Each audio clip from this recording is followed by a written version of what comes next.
Hi, we're back again with the Archaeology of Civilization. Actually, archaeology and the ending of civilization, moreover. Well, this week we're going to be looking at the collapse of the Aztec world. And it takes us through a number of slides as usually. And what we don't have as usual is a guest. And the guest today is Tom Savery. Introduce yourself, Tom. Alright. Good. So can you describe to me what that alien looking thing is with a one eye? Well, this first slide, Tom has actually mentioned something that my students last week were actually asking. The first slide is something that epitomises the Aztec world and its collapse. What happens... Alien invasion. No, actually, it's not about alien invasion. Right.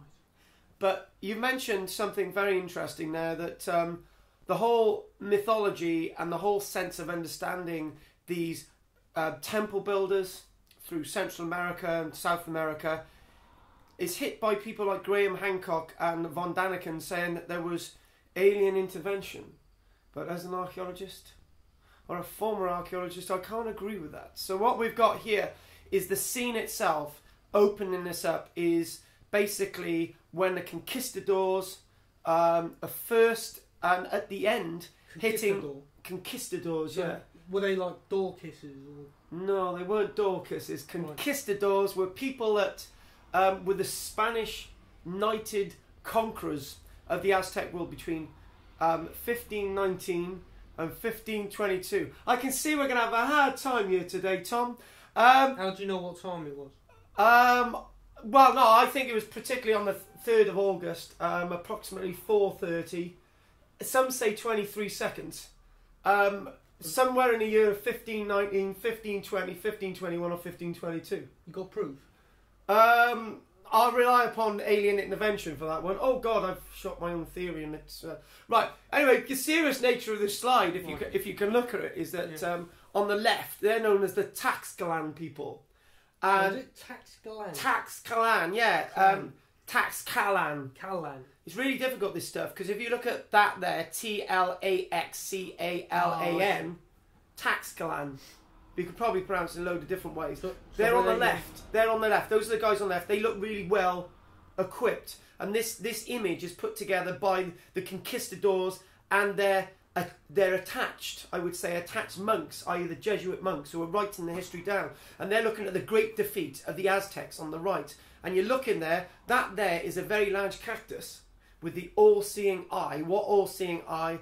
Not sure, but you can see that the Aztecs on the right are being defeated. How do you know it's a cactus? Look at the way it's shaped there at the top. You've got the eye and you've got them drooping down. That's the form of an illustration of a cactus. It looks suspiciously like something out of War of the Worlds. Yeah, and when you think about it, lots of these illustrations do look that way. Yeah. Let's move on to the... And you can see that on the left you've got armour of the conquistador on that horse, probably Hernando Cortes, the leader of the conquistadors, the Spanish. And that thing, it looks quite Indian. Yeah, that's right. So, well, you would say Indian if it was a few years ago when you were referring to cowboys and Indians. Yeah. But we like to call Indian these days Native Americans with more respect. Yeah. Okay.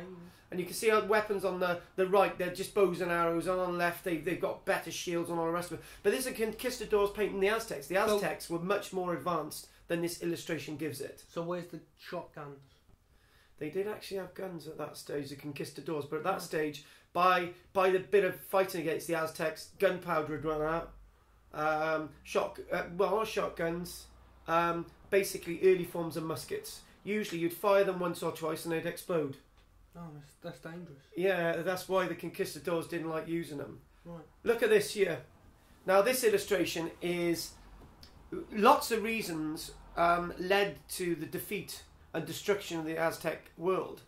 And this illustration from the late 1500s shows... It looks like Black Death or measles. Yeah, actually, it's something equally more contagious. It's actually an illustration of smallpox. Smallpox. The illustration on the left there is two guys, one with smallpox, the other one. And that there in between looks like a sausage. It looks like a phallus. It does look like a phallus, but that person that's showing infection going from the person with spots to the person on the right. Right. And it's basically showing coughing, smallpox, all these spots over to this illustration on the right-hand corner, going down. The person, by the time they got to the bottom here, their spots are erupting.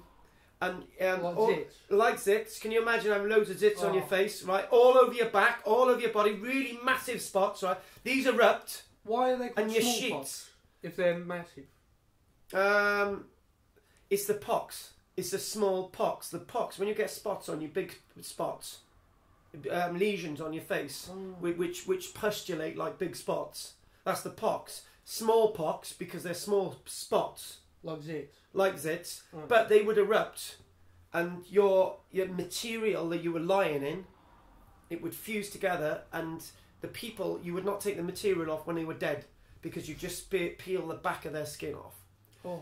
And it's believed that smallpox was introduced by just one slave that was carried by one Spanish army that entered the territory of the Aztecs. And that one slave died in the battle. The Aztecs defeated that other Spanish army, right? Or that individual was taken on board by Cortes's army, right? So the disease lived on. The disease continued. However, it was spread, right? The original legend is that there were two Spanish armies entering the territory of the Aztecs in 1519. One led by Hernando Cortes with about 550 men, plus about 500 sailors, plus about half a dozen priests. So about an army of maybe 1,500 people, mixed, okay? Coming to Central America on 11 ships. With each of those ships would have contained about 14 cannons. Of what? Cocaine? Cannons? No!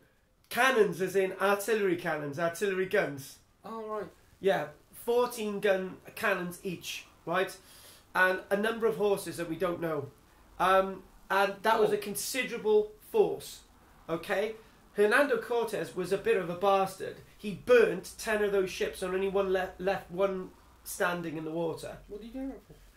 If it went wrong, he could travel back and leave his men abandoned. That's not very nice. No, it's not very nice. Hernando Cortes wasn't a nice guy. So this army of he had 550 soldiers, maybe up to altogether the full thing with all the sailors, because the sailors had nowhere to go. They had to join the army. So about 1,500 guys with the artillery and all the rest of it. You're talking over 100 cannons, right? That's bad, ain't it? Yeah. And then they were met by some of the Aztecs, and the Aztecs were friendly towards them initially, and then they realised that Hernando Cortes was a bit of a bastard. Hernando Cortes heard that there was another Spanish army on its way. Hang on a minute, another Spanish army on its way from Cuba to stop Hernando Cortes. Hernando Cortes was a Spanish. The Spanish king knew how much of a bastard Hernando Cortes was, and he sent in this other army to intervene, because he knew what Hernando was just about to do. And in that other army was a slave with smallpox. Hernando Cortes defeated this other army, right? And one of his men was either infected by the slave with the smallpox, and then when Hernando Cortes went into battle against the Aztecs and was defeated, the dead body of the person who was infected was left on the battlefield, and one Aztec must have looted the body and been infected. It's his own bloody fault, isn't it? Well, it said it's the wrath of God. That's what you do in battle. And the point is, you see, what happened then was that the 25 million people that were in the empire of the Aztecs in 1519, 60 years later, 80% of those 25 million were dead due to smallpox. And the smallpox was the killer and not Hernando Cortes' army. Because by the time Hernando Cortes got to this city here called Tenochtitlan, okay, which is very difficult to pronounce, where Mexico City is today, most people were dying of smallpox. Tenochtitlan. Yes, where Mexico City is today. By the time they got there, people were already infected with smallpox. Oh, that's no good. So they had no resistance, these Aztecs. So they had all zits bursting. Yeah, that's right, on their bed covers. And you could see... Not as they're marching. Well, I don't know. They could have... As they marched, some of the zits could have... Yeah. But anyway, this map itself is all the red here is the map of the Aztec territory. Quite big a territory. They were surrounded by other peoples called the Zapotecs, which were an ancient people. The Tlaxcalans in the centre here. Can you see that? Tlaxcala, who were the people who sided with Hernando Cortes. Right. They went against the Aztecs and sided, and they assisted. And then the Totlan people were people that were part of the Aztec world as well.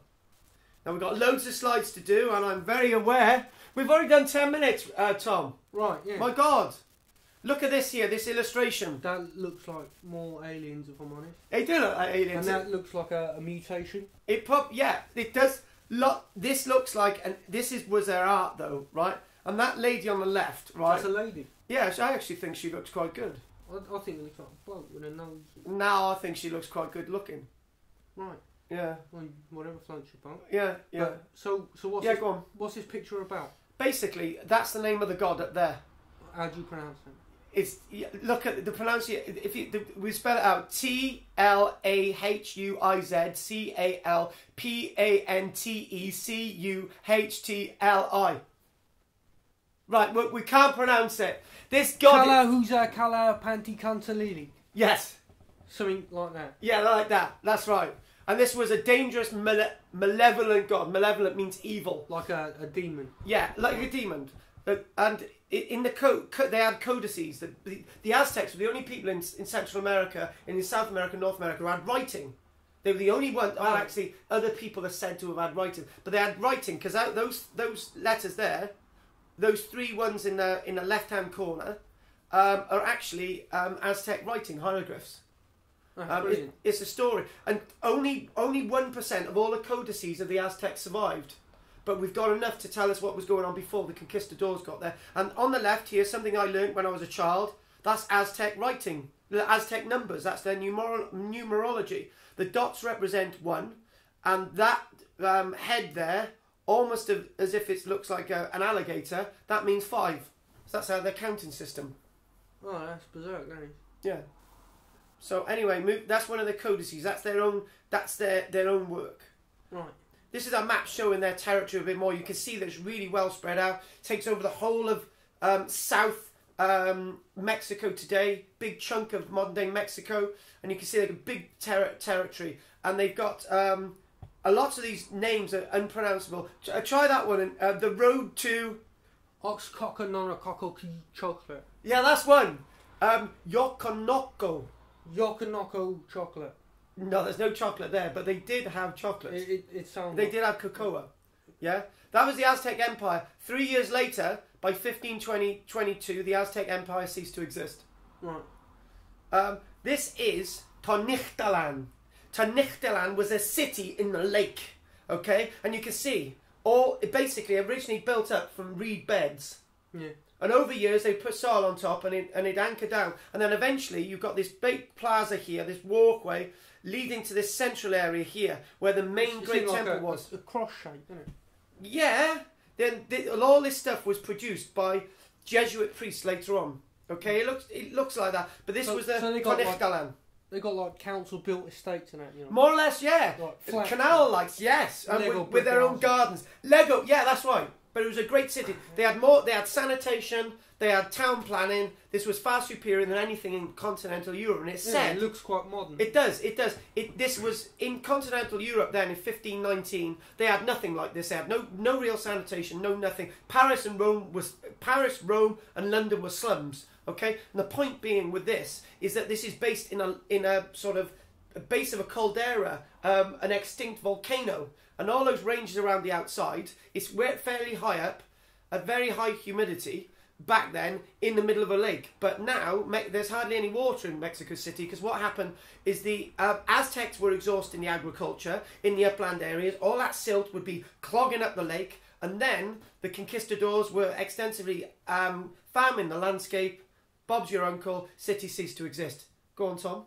Well, to be honest, the city ceased to exist, yeah? Yeah. Right, so see that thing there? Yeah. That looks suspiciously like a flying saucer. So how do you know it wasn't aliens that caused like? Tom, you love these aliens, don't you? Well, I can tell. But no, this is the natural lake which has eventually been silted up, Tom. But it looks, too perfect. It is, but this is an illustration from later on. Oh. But it said that the Spanish, when they entered the city, it was like visiting the city of the West, because they came from Europe. Even though the Spanish thought themselves as Westerners then, by the time they got to Central America, that was West again. So this was the city of the West to them. This was their El Dorado. This was their moment in history. This was the city of gold. This was the best of the best. As Voltaire was saying, Candide, this is the best of all best possible worlds, and this is what the conquistadors thought. And they destroyed it. We always see in history, all good things are always destroyed by evil people. And there's one massive thing as well is, this is a bit of an illustration, an exaggerated illustration of almost thousands of conquistadors walking into Tenochtitlan, and it's said that this is an illustration from about just in the past 50 odd years, right? Conquistadors butchering the Aztecs, but at this point they're already weakened. Is that a pyramid? That's one of the pyramids, yeah. So the Aztecs had pyramids. Aztecs had pyramids, yeah. One of the Aztec pyramids. One amazing thing is in 2019 it's going to be the anniversary of the conquistadors arriving in Central America. Now I think it's going to be a problem for people in Mexico to celebrate this, because they will be celebrating the destruction of their world. And the great temple of the huge temple in the centre of Mexico City, which they've started to find, most of it was demolished to use a cathedral. Right, yeah. I've got a feeling there'll be calls for them to rebuild that temple. Because even though Mexico is one of the highly concentrated Catholic countries in the world, right, there will be native people thinking this was hell. Christianity brought this destruction to this world. Absolute hell on earth. This wonderful illustration, you had a look at this earlier on, Tom, and you see the conquistador. Yeah, that's the central temple on the left. Yeah. Other pyramids. This is Tenochtitlan, the city. There's various different ways of looking at it. The walkway with the conquistadors' army marching in there. It's said that they were welcomed initially. Welcomed. So what happened? It was a bit like stirring. It's a bit weird because the conquistadors would have been defeated in battle, but then the Aztecs welcomed them in their city. Why would they welcome enemies? It's very difficult to work out. Then again, they may not have been enemies, and the whole history's wrong. The fact of the matter is, they're entering this city, and some historians say that when they entered the city, the Aztecs wanted to kill all the conquistadors to sacrifice them to the aliens, their gods. To their gods, yes. Gods, yes. And gods, aliens, it's the same difference. Yeah. And here we go. These are some of the archaeology that's been excavated, the Great Temple. Oh, yeah. You haven't fallen bored yet, have you, Tom? No. Good. And they didn't believe that this great temple existed, but this great temple... I can hear some yawning there, Tom. No. Look at this here. We can... Writing. We got writing. Subjugation of the people of the Aztec and the surrounding worlds that they controlled led to lots of discontent. And when the Spanish arrived, lots of people sided with the Spanish. Now, when you got the Hernando Cortes in 1519... Oh, how does this work out? This caught my eye. 550 soldiers and only 16 horses. It doesn't work out. It's completely wrong. Did they have piggybacks or something? It's completely wrong. The Aztecs had great roads. This is completely wrong. They may have had 550 soldiers, but they also had all the sailors, all the priests, so about an army of about 1,500. 16 horses, absolute rubbish. How would they have pulled all those cannons?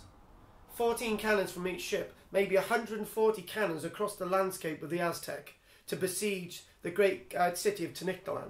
So all their history is wrong. So do you reckon it's like propaganda and all Yes. They're trying to dumb down the figures to say it was a greater victory because they had less individuals. With the other Spanish army, Cortez's army may have been 2,500 people heavily armed with artillery, everything. You're talking about, even though the Aztecs defeated them in battle, it took a lot of Aztecs to be killed to be able to do that. And eventually when they got to the city, most people were dying of disease anyway. Montezuma eventually was killed he was dead by 1520, okay? And what you've got here, you've got the Spanish returned several months later, and many of the natives had fallen ill with smallpox. Is any of them still alive today? Or? Lots of Aztecs people are still alive. That's what I'm saying. When they got this anniversary in 2019, there'll be lots of resentment because there'll be a 500th anniversary. Lots of history about the Aztecs are being written by people who are painting and drawing the Aztec world like this one. Right. Like a piece of Bruegel art from 1500s, But how do they know? 1600s. Because they weren't actually there. Yeah, but and you can see why they weren't there. If you look closely at this image, you can see that these uniforms are completely different. These uniforms are from 80 years later. They're just taking the history books and just bending it and distorting it. So what good's that doing? For It's not. It's painting. less of the story. It's painting a distorted picture. Yeah, it destroys it. If you look at this illustration, you can see the cathedral in the centre there, and Yeah. all this massive area here in the bottom is the floor plan of the original temple. The massive temple. It was as big as the smaller pyramid at Giza, just outside Cairo. Massive. Oh yeah. So we've got another one of those coming up. Another one of these illustrations showing, you can see loads of horses there. So people in later period, they thought it was like the Tower of Babel. Right. The Tower of Satan that needed to be smashed by these Christians. What they're doing, the Christians are saying that... But that's a pyramid though, yeah? Yes, a pyramid, yeah. Right. It's just a step pyramid. Yeah. There were no links between these people and the Egyptians, and highly insulting to say that. And when you think about it, you look at that there, they were quite sizable ships. If you think of only 550 sailors, right? It's not many on these ships. 550 soldiers. You would have needed about 50 odd sailors to, deal with one of these ships. Yeah. So it's a considerable army. And this is basically showing you Great Pyramid and background. That does look quite Egyptian, to be honest. It does, doesn't it? Different ways of portraying these temples. But you say there's No links. No link. Basically in archaeology we call it post-processionalist archaeology, determinist archaeology, where people develop pyramids. There are different pyramids in different parts of the world, but there's no links between the people because it's the best way to get to God.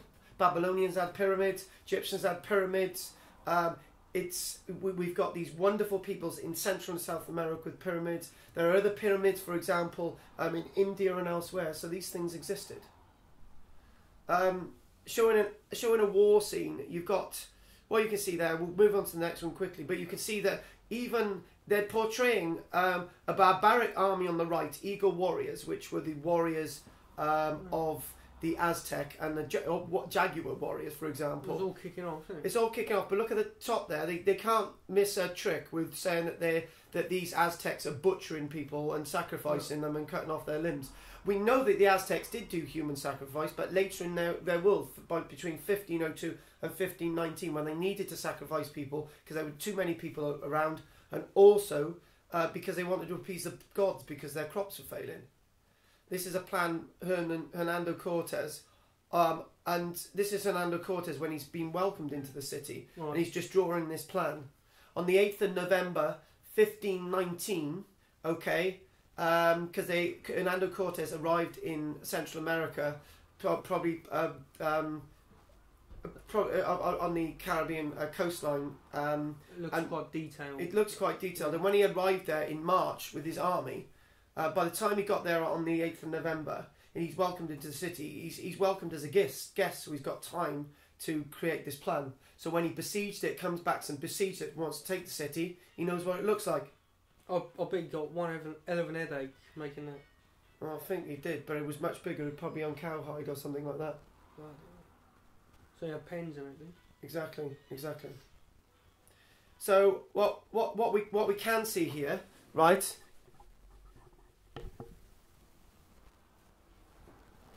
So if you look at this, if you look at the codex, what you can see is this is another one of their codexes, and that this is their history.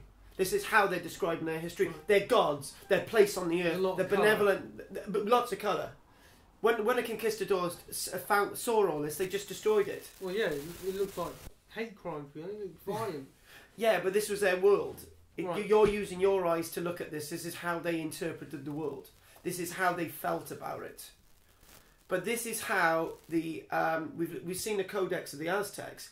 This illustration here is how the Jesuit priests. You can see that in the background. You can see writing on the other page. This is how the Jesuit priests saw the Aztecs as people that would sacrifice all their peoples and would take their hearts out, and they would relish all this sacrifice. We can't judge these people because remember, Jesus Christ was sacrificed on the cross. You've got the Spanish Inquisition. how can we judge the Aztecs on their human sacrifice? The Jesuit priests are saying we are justifiable. It's justifiable homicide to wipe out thousands and millions of people in Central America. It's good to give them the wrath of God because of the smallpox, because they're doing this human sacrifice. But we had no right to judge them. No. It don't make sense. It doesn't make sense. This is Hernando Cortes, Montezuma on the right. A meeting between Cortes and Montezuma. They're in quite modern armour. A modern army, yes. But you can basically see that this is basically in the city of Tenochtitlan. Is that a cross? That's a cross. Yeah, on the left, and there's a priest there.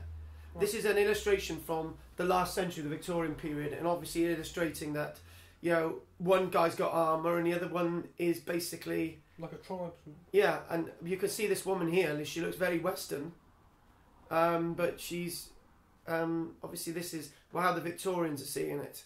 Right.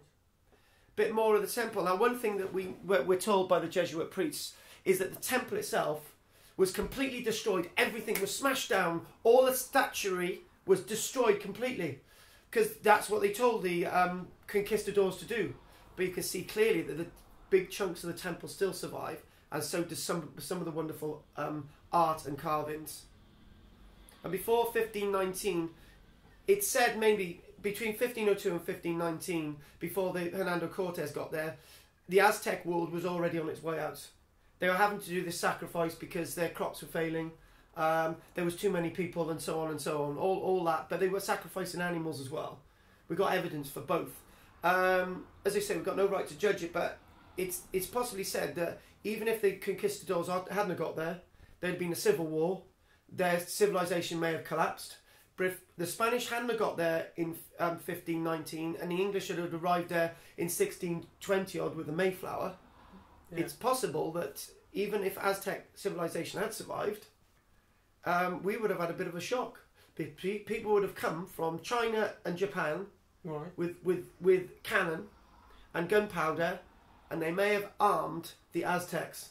So when we got there, they may have had westernized weapons. That's bad, isn't it?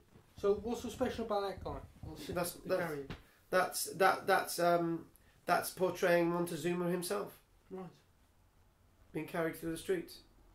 Another illustration of the city. Can you see this is very, very luxurious.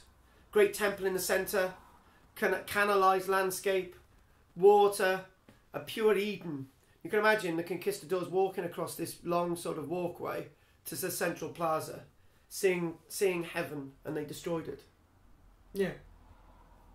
Tore it all down. Exactly, and this is Hernando Cortes on a horse in battle against the Aztecs. This could have been one of the battles that the Aztecs actually won.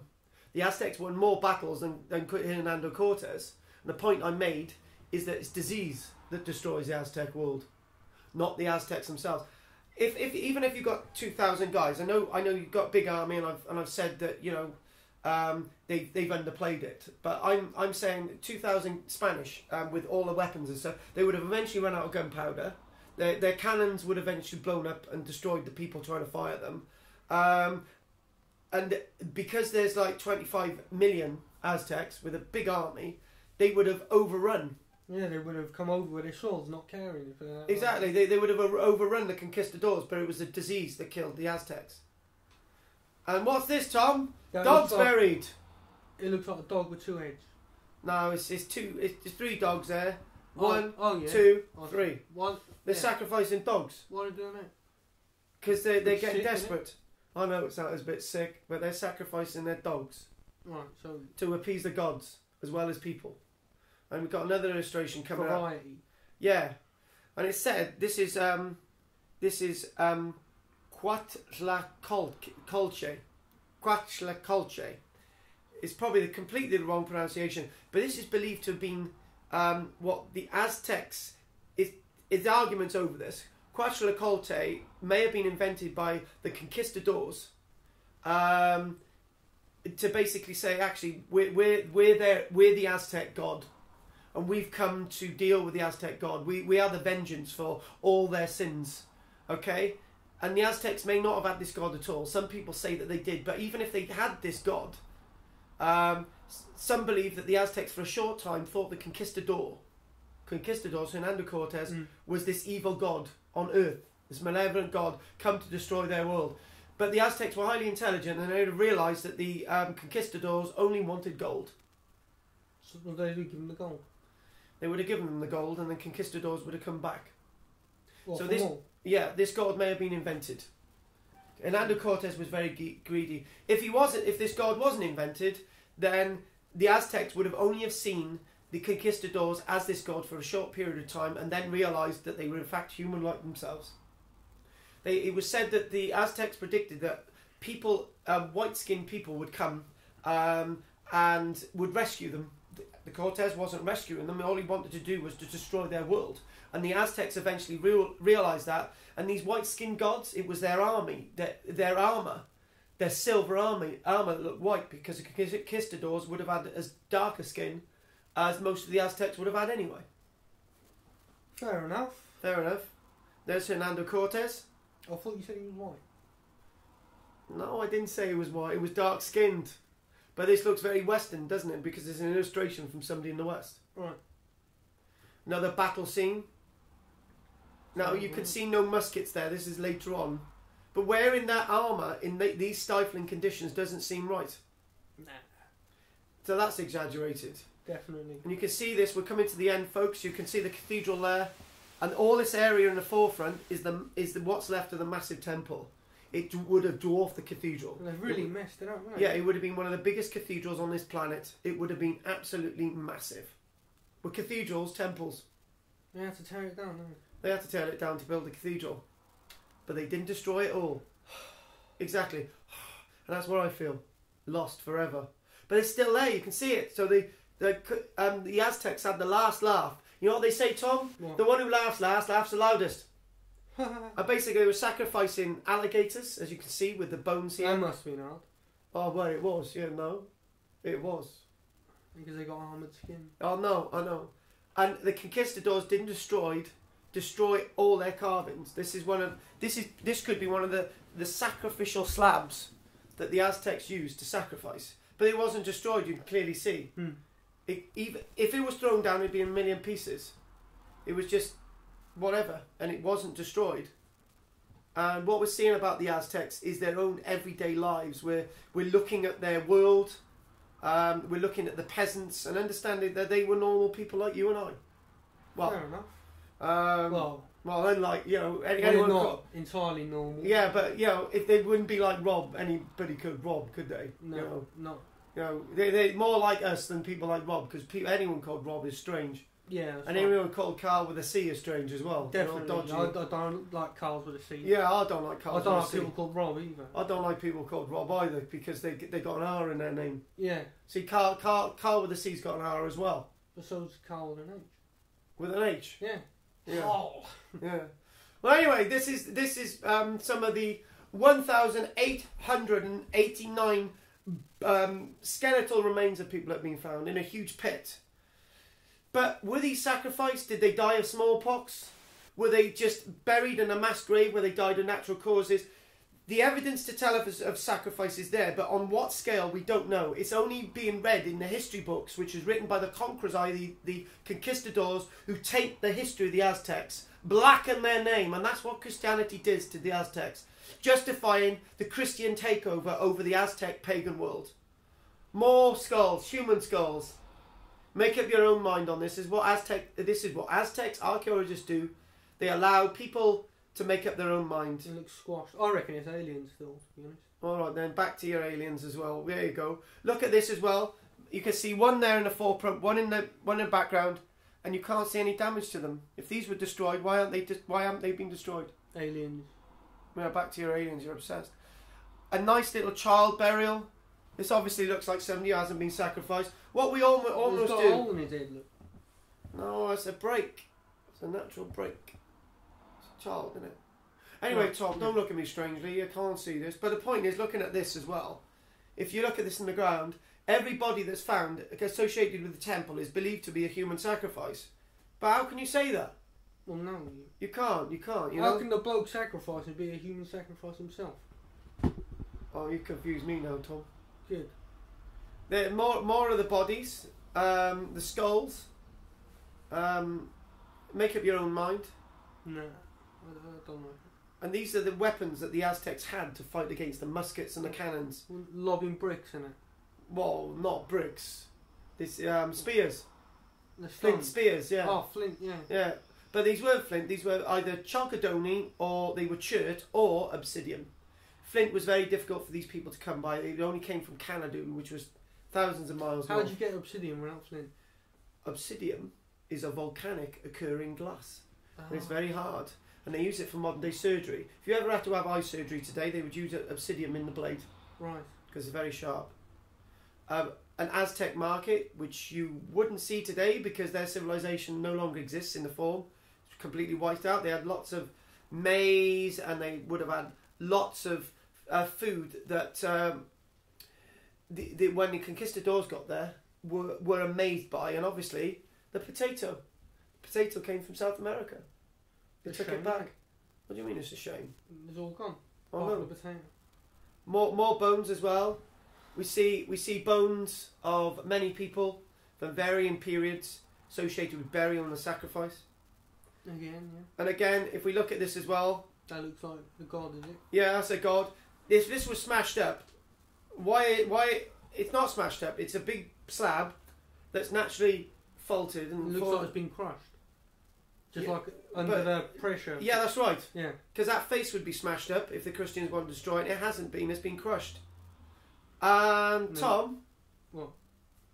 what do you want to say? This is actually our last image.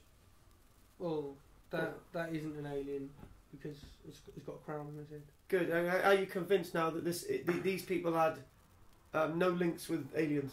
Not totally convinced. Oh, that's Because so this odd. ain't proof, is it? This is just little kids' drawings. No, this is a photograph. Well, that is, but the rest of it is drawings that my Oh, nephew no. could. Oh no, your nephew Dave. Yeah. Oh no, Dave. No, he's a good drawer. A good drawer. Right. Anyway, next week, Tom, what are we going to be doing in the ending of archaeological civilizations? The Byzantines. Byzantines. Yeah, and can you remember what happened to the last emperor of Byzantium? What happened? He got killed in the streets wearing pink slippers or purple ones. Yeah. I reckon he was gay. Well, I'll wear pink, Tom. Well, you seem a bit feminine. Yeah, I know I'm feminine, but it doesn't mean I'm gay. How do I know? Oh, I've got a perfectly natural relationship with a gorgeous woman at this point in time. Oh yeah. Yeah, exactly. Moving on. Anyway, so that's what we're doing next week. The ending of archaeological civilizations, i.e. Byzantium. And we end on the precise date of 1453 with the death of the last emperor. This is Karl-James Langford on channel 01 to 1975 with... Tom Savery. Yes, thank you very much, Tom. Hopefully you've enjoyed this. And thank you very much. Cheers, guys.